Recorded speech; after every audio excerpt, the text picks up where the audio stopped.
Olá, ouvintes da Jovem Pan, eu sou Adilson Breviglieri, nós estamos começando a edição do nosso jornal, a edição de Presidente Prudente do Jornal da Manhã da Jovem Pan. E junto conosco os nossos comentaristas Fernando Gessi e Adolfo Padilha, para suas considerações e o destaque do dia. Bom dia, Fernando Gessi. Bom dia, Adilson, bom dia, Padilha, bom dia a todos os nossos ouvintes que nos acompanham pelas redes sociais e todas as outras mídias aí. Um grande abraço a todos vocês. O meu destaque hoje vai pelo seguinte: primeiro, nós politizamos a doença. Estamos agora politizando a solução, a vacina. E também cabe aqui lembrarmos que pesquisador não é médico e médico não é cientista. Então, eu acredito que a ciência precisa tomar a frente disso, precisa resolver esse problema e também ser responsabilizada caso alguma coisa aconteça. Afinal, nós estamos gastando bilhões de dólares, temos aí uma grande quantidade de pessoas envolvidas, de cientistas, e eu rezo para que vocês consigam sucesso nessa empreitada. O mundo precisa de vocês. Adolfo Padilha, para o seu bom dia e o seu destaque de hoje. Bom dia, Adilson, bom dia, Gessi, bom dia aos nossos amigos Nenê Bottigelli, que sempre está nos ouvindo por aqui, ao Abel Gonde da Prefeitura, que também sempre está nos ouvindo. E o meu destaque vai nessa linha do Gessi, né? Eu acho que como a gente, com essa oportunidade de se comunicar com muitas pessoas que nos ouvem todos os dias, de alertar sobre isso. Como é que pode o presidente americano determinar lá que a FDA aprove logo a vacina e a Pfizer, de repente, já começa a vacinar? Como é que pode, nós vamos falar disso mais tarde, o STF aqui dá 48 horas para o governo federal dizer o prazo e quando começam as vacinas? Gente, nós não temos vacina ainda. A ciência não tem tempo. Se a ciência tivesse tempo, nós já tínhamos resolvido os problemas 99% do mundo. Como é que pode determinar tempo para a ciência? Ciência é estudo, ciência é pesquisa, ciência é tempo. Então, não seja enganado por essa história da vacina. Já disse, ela é importante, é uma esperança, mas pesquise antes de você injetar achismo e interesse político nas suas veias. Toca o programa, meu amigo Adilson.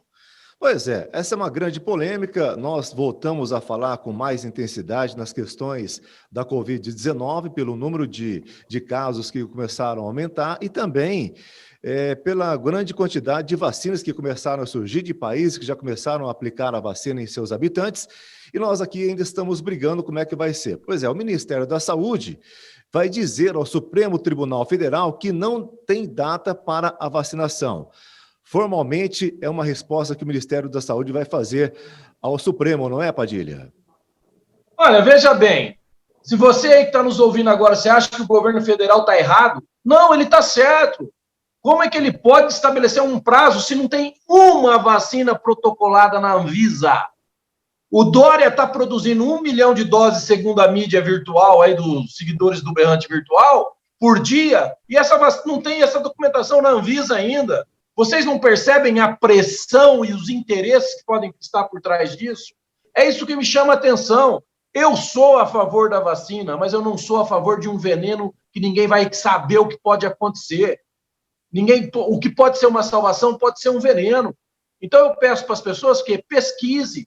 Não se pode determinar, como pode o Lewandowski determinar 48 horas, o governo federal dizer quando começam as vacinas. Eu pergunto, que vacina, Jéssica?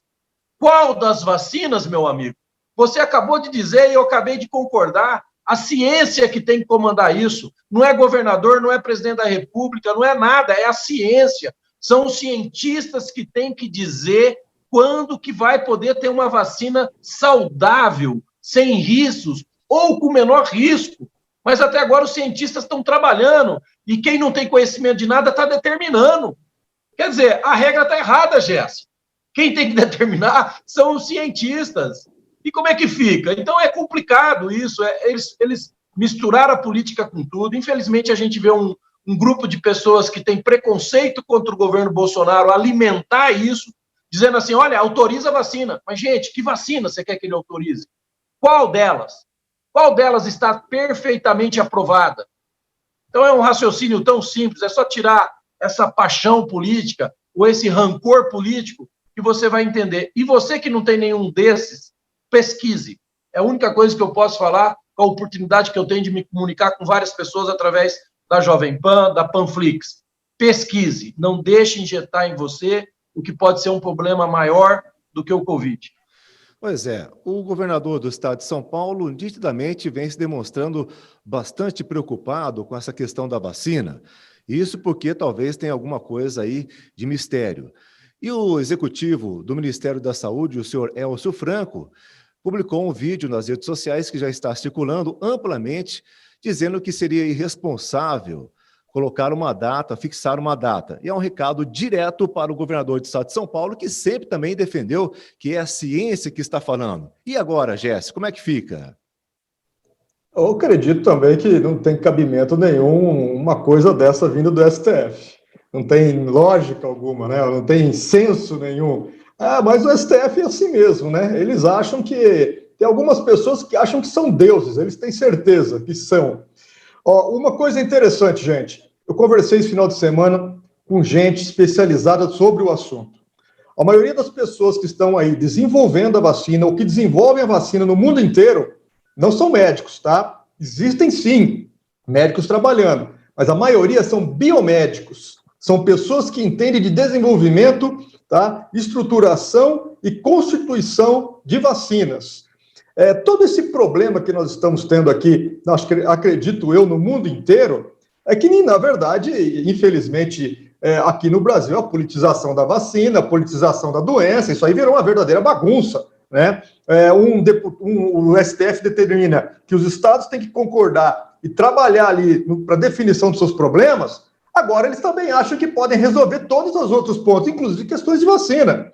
Só que cabe lembrarmos aqui que todo o sistema de imunização nacional ele é comandado pelo governo federal. A aprovação de vacina ou não, ela precisa ser aprovada, os documentos precisam ser analisados pela Anvisa, aos quais não foram ainda, mas, segundo o Dória, ele disse que essa semana ele leva tudo para lá, né? Porque é a vacina do Dória, não é a vacina do Butantan, nem muito menos da China, virou a do Dória.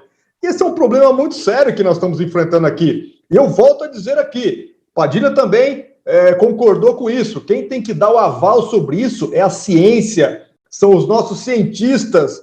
Vocês terão que atestar a comprovação que realmente essa vacina vai surtir o efeito que todos nós queremos. Não tem por onde. Agora, uma coisa que eu escutei esse final de semana, as vacinas, tirando da China, todas elas são criadas no sistema de RNA, que é mudança genética. 20 anos de estudo, hein? Não estou estudando de ontem, não. E a da China é onde você faz ali, você atenua o vírus, né?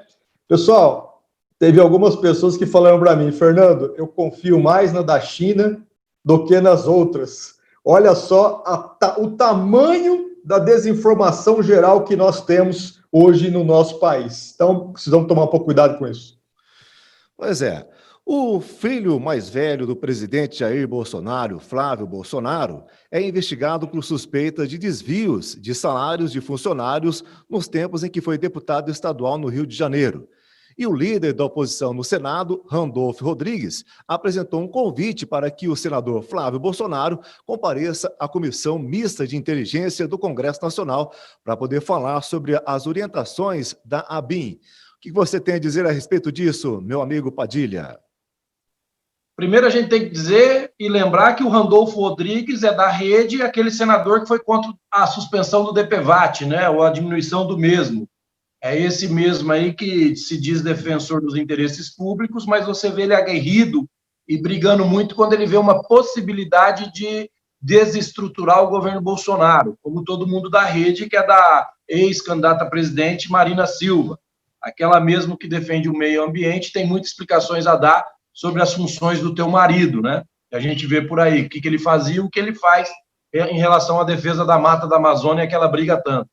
Agora, é um assunto, o caso das rachadinhas, é um assunto tão centralizado apenas no filho do presidente, um objetivo claro e único de tentar relacionar o presidente Bolsonaro com algum tipo de corrupção, haja vista, e deixo claro aqui, atitude altamente normal entre a maioria dos deputados, vereadores, enfim, em todas as casas de assembleia, tudo é a tal da rachadinha é uma coisa como se ter a necessidade de beber café todo dia.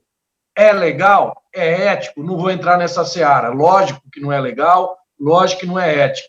Mas eu acho que o Brasil tem tanta coisa mais importante para discutir do que a gente ficar alimentando as pautas dessa imprensa, como da revista Época, que recebia uma boa grana do governo federal antes do Bolsonaro e agora não recebe mais, ficar alimentando com essa oposição radical desses que são sempre os mesmos, eles sempre querem desestabilizar o governo.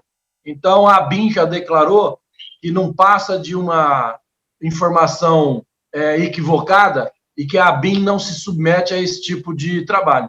Haja vista o que foi praticado nos governos anteriores e a ABIN ficou quietinha e não falou nada, né? Ela deveria ter nos anunciado antes que a gente descobrisse por outros caminhos o que essa turma da esquerda fazia com o nosso dinheiro. Então, eu acho que é uma bobagem esse tipo de pauta, no sentido da gente debater, pauta que eu digo nacional, não estou dizendo a nossa. Pelo contrário, nós temos a oportunidade de alertar nossos ouvintes aqui que não passa daquele mesmo grupinho que tenta todo o tempo desestabilizar o governo, que é o interesse único que eles têm. Pois é, o Randolph também solicitou à Comissão Mista de Inteligência a abertura de uma investigação sobre o uso indevido da ABIN por parte de parentes do presidente da República. Fernando Gess, você não acha que eles estão querendo achar chifre em cabeça de cavalo? Mas o que o Randolph faz é o que a esquerda sempre faz. Qualquer coisa que aconteça, eles já correm atrás para tentar justamente o que o Adolfo acabou de falar aqui, desestabilizar o governo, tirar o Brasil fora do foco, tudo isso. Vamos lá.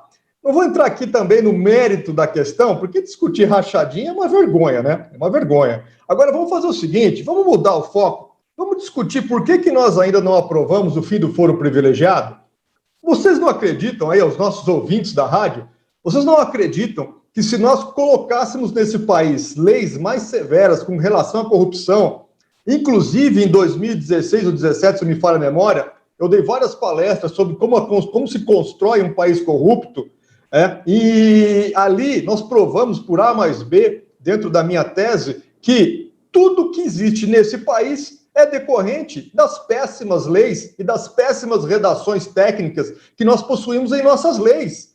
Ou seja, nós aqui passamos a mão na cabeça de quem não presta, prejudicamos quem quer trabalhar de uma maneira correta nesse país e honesta, porque é aquele velho ditado, né? Algumas pessoas falam aqui, hoje se você for muito honesto nesse país, você é um imbecil, né? Agora, isso é correto? Não, não é correto. Agora, tudo isso é decorrente das nossas leis, que realmente elas adoram presentear quem não presta nesse país. Se nós tivéssemos aqui leis corretas, leis severas, talvez nós não tivéssemos problemas de rachadinha. Eu acho que esse negócio da rachadinha aí, são, se não me falha a memória, mais de 20 pessoas ali envolvidas na LERJ. Mas isso acontece na LESP, isso acontece em todas as outras. Acontece nas câmaras de vereadores, né? Tanto é que vira e mexe, aparece aí algum aí dando com a língua nos dentes. Essas pessoas também precisam investigar? Precisa. Mas investiga todos e acaba logo com essa história, que eu também acho que o Brasil tem coisas mais importantes para serem decididas.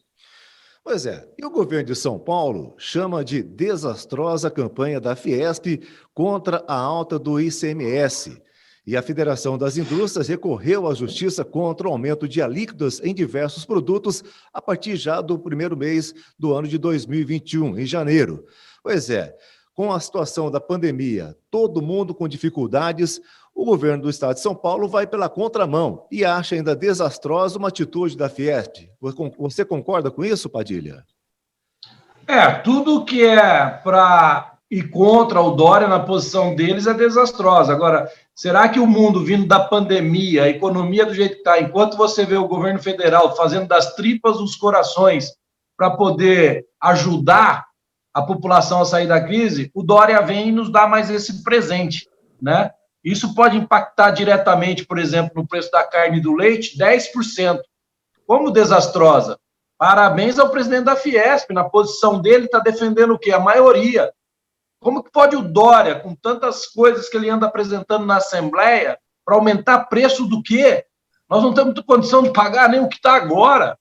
Qual foi a ação que a gente viu do governador de São Paulo, que promete vacina para o Brasil inteiro, como se o estado de São Paulo fosse o governador geral do Brasil, sendo que ele não está ajudando os comerciantes do seu próprio estado, ele não está ajudando as pessoas que necessitam do seu próprio estado. Os aposentados voltaram a pagar, aumentou o índice de pagamento dos que já estão aposentados. Ou seja, como é que pode isso? Já passou do momento, infelizmente, Jesse, Adilson e ouvintes, por uma razão de pânico, a gente está impedido de sair às ruas. Mas esse cara já passou do momento de ser afastado do governo de São Paulo. Eu falo isso como paulistano. Ele é insano. Chega a ser insano as coisas que esse cara fala e das coisas que ele propõe. Falar em aumento de ICMS, quer dizer, pegar toda uma cadeia produtiva e uma cadeia que necessita se alimentar e prejudicar todo mundo ao mesmo tempo. E fica todo mundo calado. E fica, cadê as entidades que não se movimentam? Parabéns ao presidente da Fiesp, que, aliás, é uma grande entidade e tem moral e tem conhecimento para bater de frente com o governador. Aliás, o Paulo Scaff é muito mais gestor do que o João Dória, mas 10 vezes mais. O Paulo Scaff ele é de uma família tradicional de empresários industriais. Ele não é filho de pai que teve cargo e ganhou dinheiro com o setor público como o Dória, que, aliás, se alimentou o tempo todo dos governos, né? Com sua revista, seu programa. De gestor, ele não entende nada a não ser discurso. Eu tentei avisar isso na época da eleição, mas o pessoal não acreditou muito. Aí juntou o Bolsonaro, oportunista como sempre, marqueteiro bom como ele é, mas eu acredito que o marketing dele não está pegando mais não, e parabéns ao presidente da Fiesp, o Scaff, por essa atitude, e que ele não desista, né? E mais entidades grudem a Fiesp para tentar enfrentar esse governo que, na minha humilde opinião, chega a ser insano o que esse cara faz e o que esse cara fala. Pois é, o governo de São Paulo diz que fez reformas sem aumentar impostos. Portanto, ele diz que atrelar eventuais aumentos de preços para o consumidor numa tabela incompreensível, disse que a Fiesp adotou um falso populismo, como, por exemplo, o preço atual do arroz e da carne nas alturas, são efeitos da política econômica nefasta do governo federal, ao qual o presidente da Fiesp serve e apoia. Pois é, pior segue aquele que não vê e ainda tenta encobrir a verdade, não é, Jesse? Olha, eu vou falar o que é um desastre aqui. Desastre é o que nós temos hoje no maior estado da nação, estado mais rico da nação. Iremos aí para quase 28 anos de governo do PSDB. Desastre, Dória, é nós tirarmos um caminhão aqui de Presidente Prudente e levarmos até o Porto de Santos e voltarmos com ele pagando 26 pedágios. Isso é um desastre. Desastre é o que você fez aqui na nossa região, com menor índice de aplicação, de desenvolvimento de recursos, onde nós aqui temos que nos virarmos com os nossos próprios esforços. Desastre foi o que você fez aqui, colocando 33 mil presos, tá? Inclusive com aval de vários prefeitos que assinaram para que isso estivesse, e hoje nós temos toda essa população carcerária visitando nossos hospitais, andando com gente de bem, passando na frente de gente de bem, sendo atendido com preferência, tá? Desastre, tá? Foi o que a sua eleição, baseada em um apoio, né? Eu não sei aonde que teve esse apoio, só teve na sua cabeça, do nosso presidente da República. Ou seja, o grande desastre que nós estamos comentando aqui não é o Paulo Scaff defender o Estado de São Paulo. Está correto o que ele está fazendo. Afinal de contas, nós estamos vivendo uma situação totalmente complicada, adversa. A população brasileira não consegue mais comprar carne, ou seja, e você ainda prevê e deseja o aumento dos impostos. Então, eu vou resumir a minha fala de uma maneira bem simples. Desastre é nós termos uma pessoa como você, como nosso governador. Isso sim é um verdadeiro desastre. Muito bem, o nosso jornal, a edição desta terça-feira, do dia 15 de dezembro, vai terminando por aqui. Nós voltaremos amanhã, no mesmo horário, aqui em 101,7. Nosso agradecimento aos nossos comentaristas, Adolfo Padilha e Fernando Jesse, e até amanhã.